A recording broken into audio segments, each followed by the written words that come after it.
that they may be completely one.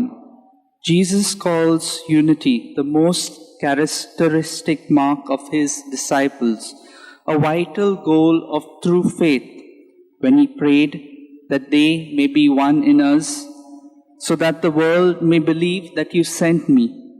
Yet in Acts, St. Paul defends himself by deliberately stirring up debate, pitting the Sadducees against the Pharisees on the subject of resurrection from the dead. Wherever he went, there was controversy. Paul aligned himself with the Pharisees. However, he was not always stirring up trouble, but eloquently appealed for peace and unity, as we read in Corinthians or in the letter to the Ephesians. On the other hand, Jesus himself could be divisive. He had put this question: "Do you think that I have come to establish peace on earth? I have come for division.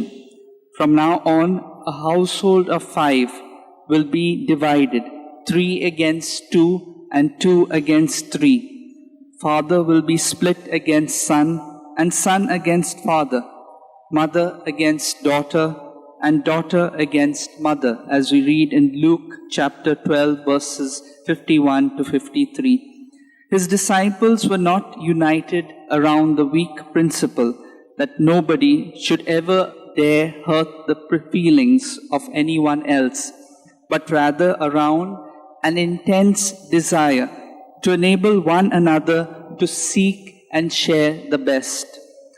Jesus urged his followers towards a shared vision of goodness, kindness, peace, and justice. Basically, this unity was to be modeled upon that of the Holy Trinity. Jesus, in turn, will share with his disciples the glory given to him by the Father before the world began, so that your love for me may live in them, and I may live in them. Looking at some of the barriers raised by our church leadership, one may wonder if they remember that unity is to be sought by generous dialogue, not imposed in an authoritarian mode. Jesus puts before us a vision that should lead us to unite around his table.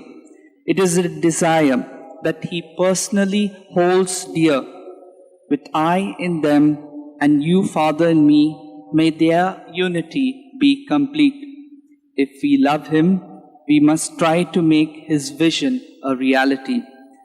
As the Father has loved me, so I have loved you.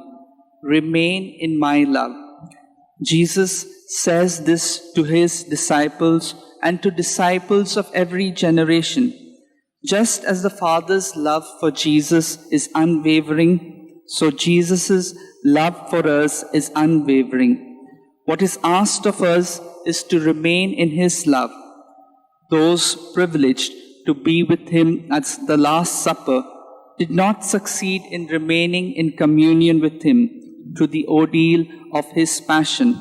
With the exception of the beloved disciple, they all abandoned him.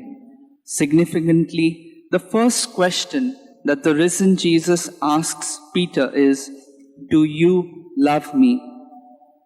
Given Peter the opportunity to return to Jesus' love, coming back into communion with him, that like Peter, we may learn to return back to Jesus when we have gone away from him. Let's pray for this grace for one another.